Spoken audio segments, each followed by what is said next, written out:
መልሼ መጥቻለሁ። እንግዲህ ለምንድን ነው የመጣሽው አትሉኝም? አንድ ጥያቄ አለ። ምን አይነት ጥያቄ?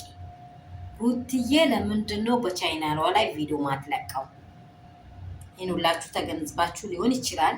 እኔ በጣም ነው እንትን እያለኝ ያለው ማለት ነው። ለምንድን ነው ሩትዬ በቻይናሏ ቪዲዮ ማትለቀው? ሁሉ ጊዜ በአብርሽ ቤት ነው የሚመጡት እነዚህ ሰዎች። እኔ እየጠራጠርኩ ነው። ምንድን ነው ብላችሁ አትናገሩኝም? ጥላቻ የሌለ ኦዲንሱ ፊት ሲመጣ ጥላቻ የሚፈጥሩ ከኋላ ግን አብሮ ያሉ ሰዎችን ያመለክታል። ይሄ እንዴት? ለምን? ይህን ጥያቄ አሰላስላችኋል?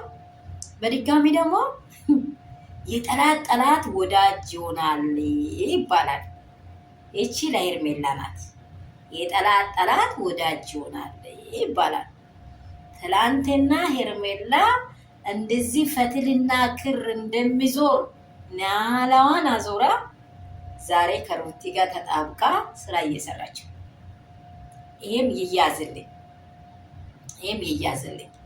በጀርባው ላይ ምን አለ? ከዚህ በፊት እንደዚህ ብያችሁ ነበረ። ሲወዱሽም ለምን በይ፣ ሲጠሉህም ለምን በል። ዝም ብላ ያትውሰድ ሰውን። ገብቷችኋል? እዚህ ስፍራ አንድ መልእክት አለኝ። ኦዲንሶች በየስፍራ የሄርሜላ የሩታ ድጋሚ ደግሞ የዚች የፍቅር ብጥስጥስጥስጥስ እያላችሁ ነው። እነዚህ ሰዎች ስራ እየሰሩ ነው። እኛን ሸዋ እየተጫወቱ ነው። እባካችሁ መዳም ቤት ያላችሁ በዚህ ሰዓት መውቃት ነው።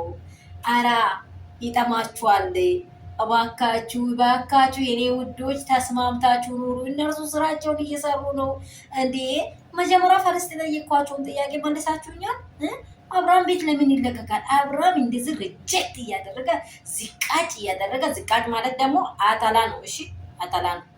ቡና ሲፈላ አጠላው ምን ይሆናል? ይወረወራል። ልክ እንደዚህ እንደ ቴኒስ እንደዚህ እያደረጋቸው ነው። እነርሱ እሺ ብሎ አሜን እያሉ በቃ ስለ አብርሽ ደም ነው መሰለኝ ሁሉም የተሰራው። እንዲህ እየሆነ ነው።